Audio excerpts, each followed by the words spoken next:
gia đình, có con thơ hạnh phúc.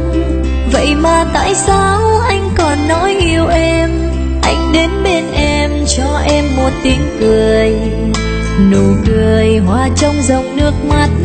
Anh có biết rằng lòng này như đã chết, lòng em đâu muốn làm người thứ ba. Đến sau một tình yêu, đến sau một cuộc tình, nhìn anh bên gia đình êm ấm, em khóc cho nỗi đau người thứ ba. Giờ em khóc cho riêng em mà thôi, thì thôi anh về đi, về vui bên gia đình. Vợ anh đang chờ anh và con anh đang cần anh.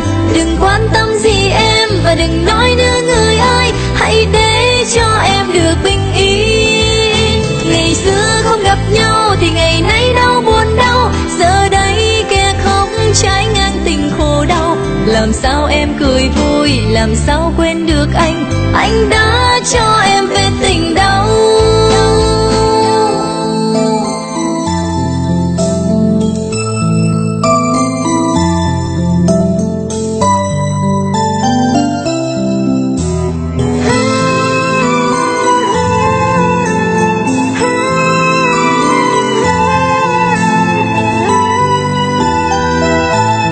Anh có gia đình, có con thơ hạnh phúc.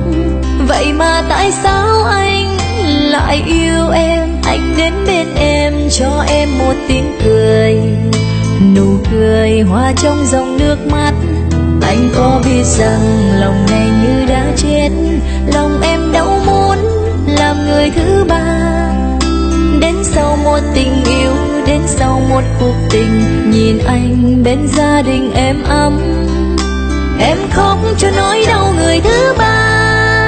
Giờ em khóc cho riêng em mà thôi, thì thôi anh về đi, về vui bên gia đình. Vợ anh đang chờ anh và con anh đang cần anh.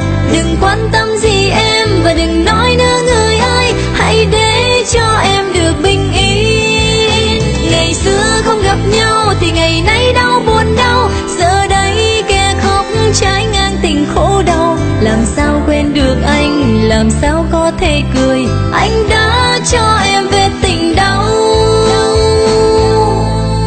Thì thôi anh về đi, về vui bên gia đình. Vợ anh đang chờ anh và con anh đang cần anh. Đừng quan tâm gì em và đừng nói nữa người ơi, hãy để cho em được bình yên. Ngày xưa không gặp nhau thì ngày nay đau buồn đau, giờ đây kẻ khóc trái ngang tình khổ đau. Làm sao quên được anh, làm sao có thể cười, anh đã cho em về tình đau.